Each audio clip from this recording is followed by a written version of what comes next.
AudioJungle. Bonjour, toujours dans les outils de retouche ou bien de correction, on voit dans cette vidéo comment utiliser l'outil pièce.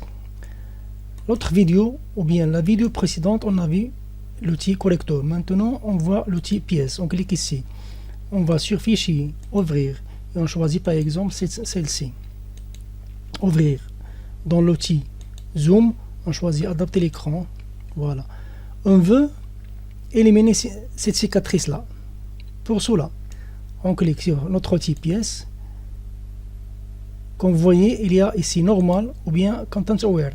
On voit d'abord normal et il y a ici source et destination. On voit en premier lieu source. On vient sur la cicatrice et on sélectionne comme ça.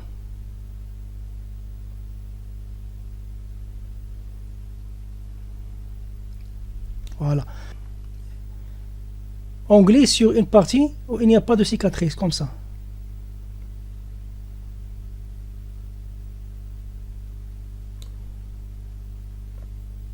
On fait désélectionner. Et voilà. On n'a pas de cicatrice ici.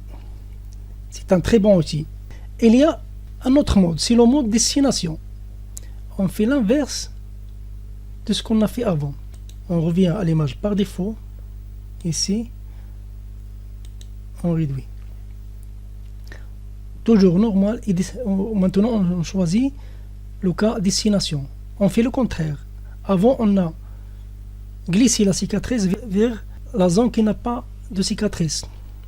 Maintenant, on sélectionne une partie où il n'y a pas de cicatrice et on fait glisser sur la cicatrice, comme ça. On désélectionne. On choisit une autre partie et on la fait glisser ici. Voilà, on désélectionne. On choisit une autre et on fait la glisser. On désélectionne. Et voilà, comme vous voyez, il n'y a pas de cicatrice.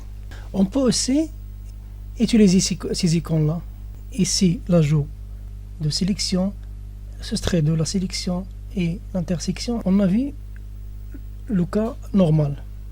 Maintenant, on fait les corrections au cas Content Aware. On sélectionne ici et on sélectionne l'image par défaut.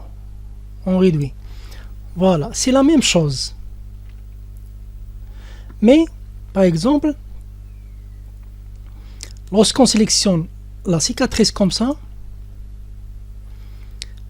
et on la fait glisser à la partie où il n'y a pas de cicatrice, elle disparaît, mais elle ne fait pas copier. C'est comme elle fait cela automatiquement. C'est simple. C'est ça la différence entre le normal et le Content Aware. Le normal fait, on glisse pour copier, et Content Aware, on glisse, mais elle fait cela presque automatiquement. Donc, comme vous avez pu constater, que cet outil est très intéressant aussi. J'espère que vous soyez intéressés. Merci encore de votre attention. Rendez-vous dans une autre vidéo.